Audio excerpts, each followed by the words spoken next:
With a new wave of coronavirus patients expected to swamp U.S. hospitals, President Trump on Friday invoked the Defense Production Act, requiring automaker General Motors to produce ventilators to fight the pandemic. We had a deal for 40,000 ventilators, and all of a sudden the 40,000 came down to 6,000.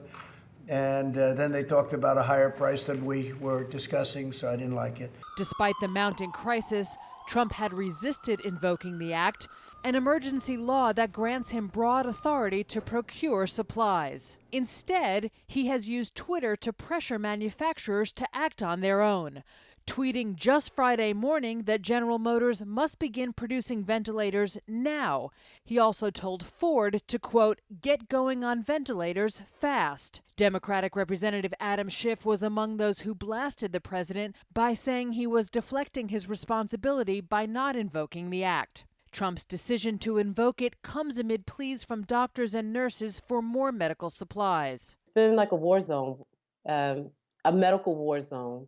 New York emergency room physician Dr. Arabia Mollett told Reuters she's among those reusing her single-use mask. The shortage of protective gear at her hospital putting a serious strain on the system. Oftentimes, before I start my shift, I have to pray and meditate for at least 5 minutes to get my mind in the setting of going into this war. We are scared. We're trying to fight for everyone else's life, but we're also fighting for our lives as well because we're also at the highest risk of exposure. It's tough. And many shifts that I've left from after finishing my shift, I've cried. Some in the New York area, the U.S. epicenter of the virus, have even resorted to the black market for supplies, like Dr. Alexander Salerno of New Jersey, who described to Reuters going through a broker, paying $17,000 for equipment that should have cost about $2,500, and picking them up at an abandoned warehouse. You don't get any names. You get just, phone numbers to text. And so you agree to a term.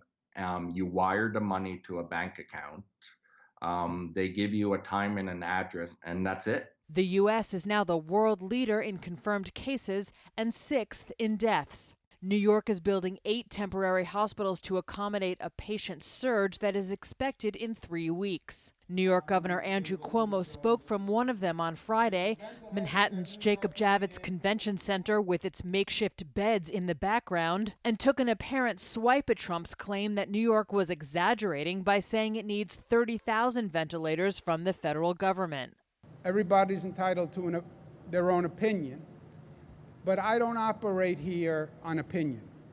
I operate on facts. Cuomo ended his briefing by thanking the military personnel on hand who are contributing to the state's efforts. So I say, my friends, that we go out there today and we kick coronavirus ass. That's what I say.